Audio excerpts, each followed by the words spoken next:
CBDI Go Green features. Magandang araw, CBDI homeowner! Congratulations on your new home! Isa sa mga pinagmamalaking features ng house models sa subdivision na ito ay ang pagkakaroon ng sustainable features, tulad ng solar panel system, rainwater collection tank, at freshwater storage tank. Ano-ano nga ba ang bumubuo sa solar panel system? Ito ay ang mga sumusunod: solar panels, inverter, at ang bidirectional meter. Ang una ay ang solar panels. Ito ay ang mga devices o aparato na naka-install sa bubong ng inyong bahay. Ang mga ito ang nagko-convert ng solar energy to electrical energy. Dito sa housing project na inyong napili, ang bawat bahay ay may 3 pirasong solar panels na kayang mag-convert ng 545 watts of energy bawat isa o 1.65 kilowatts sa kabuuan. Sumunod ay ang inverter. Ang device na ito ay ang nagko-convert ng electrical energy na naproduce ng solar panels mula sa direct current to alternating current para magamit ng isang tahanan. Maaari kayong mag-download ng Shine Phone mobile application at i-connect ito sa inverter. Ito ay para ma-monitor ang dami ng kuryente na napoproduce ng inyong solar panel system. Ang huli ay ang bidirectional meter. Ito yung metro na i-install ng Meralco sa inyong tahanan dahil kayo ay gumagamit ng solar panel system. Ang device na ito ay sumusukat ng electricity na ginamit at ng excess electricity na hindi nagamit. Paano nga ba gumagana ang net metering? Kapag sikat ang araw, ang kuryenteng mapoproduce ng solar panels ang magagamit sa pagpapaandar ng mga appliances sa inyong bahay. Hindi magre-record ng konsumo ng kuryente ang inyong Meralco meter. Kapag ang inyong bahay ay kinabitan na ng rec meter at bidirectional meter, ang inyong Meralco bill ay magkakaroon ng mga readings para sa import at export energy. Ang import energy ay ang kuryente na mula sa Meralco na magagamit para matustusan ang pangunahing pangangailangan ng kuryente sa inyong tahanan. Kapag ang kuryenteng napoproduce ng inyong solar panels ay higit pa sa kasalukuyang ginagamit, ang labis o excess na kuryente ay susukati ng bidirectional meter at ibabalik sa power grid. Ito ang tinatawag na export energy na babayaran sa inyo ni Meralco at ikikredit sa inyong bill. Ang halaga ng export energy ay ibabawas sa halaga ng inyong import energy. Paano malalaman na may savings ka? Sa bill na ito ay mayroong 356 kWh na total actual consumption. Sa total na ito ay mayroong 110 kWh na kuryenteng nagamit na nagmula sa solar panels. Ang nagamit lamang na kuryente na nagmula sa Meralco ay 246 kWh. Ito ang tinatawag na import energy. Sa billing period na ito, ang import energy ay nagkakahalaga ng 12 pesos and 15 centavos per kilowatt-hour. Kaya ang total na halaga ng kanilang import energy ay 2,988 pesos and 90 centavos. Ang sobrang kuryente naman na naproduce ng kanilang solar panels at naibalik sa Meralco ay 48 kilowatt-hour. Ito ay nakasaad under export energy. Ang halaga ng export energy sa parehong billing period ay 7 pesos and 32 centavos per kilowatt-hour. Ang total na halaga ng kanilang export energy o ang ibabawas sa kanilang bill ay 351 pesos and 36 centavos. Kaya ang babayaran na lamang nila sa billing period na ito ay 2,637 pesos and 54 centavos. Pero, magkano nga ba ang kanilang total savings sa bill na ito? Nasabi nga kanina na ang kanilang actual consumption ay 356 kWh. Ito ay nagkakahalaga ng 4,325 pesos and 40 centavos.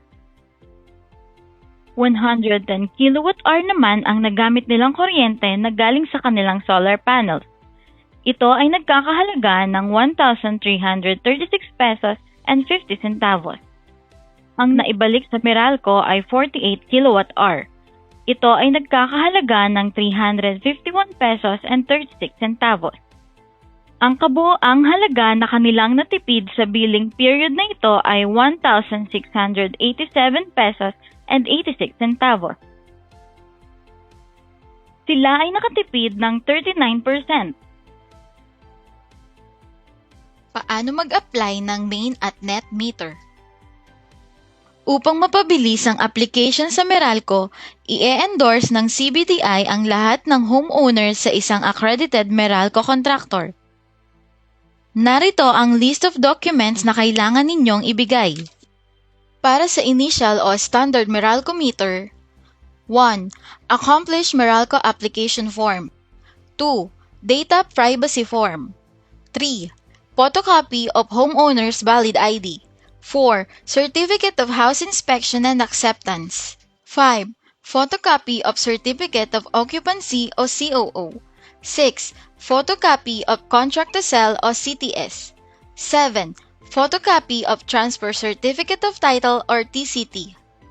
Ang Meralco Forms at Data Privacy Form ay manggagaling sa accredited contractor.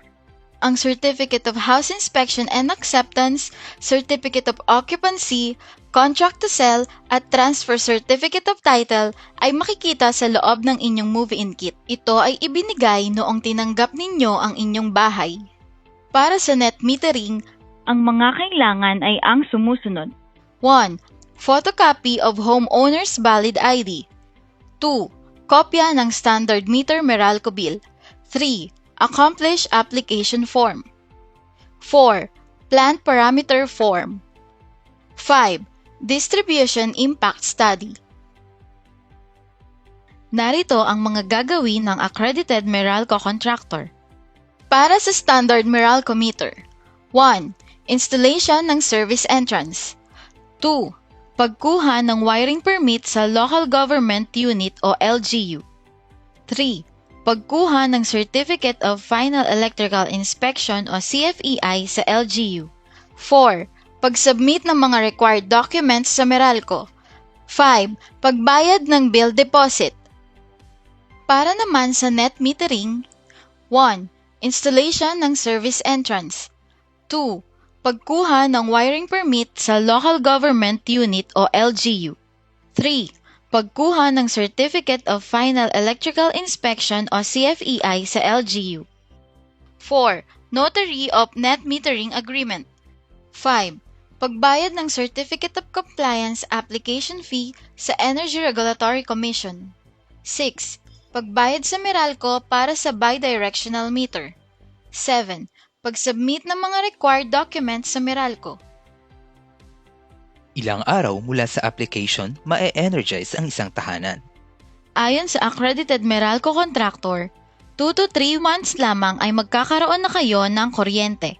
At karagdagang 2 months naman sa pagpapakabit ng net metering.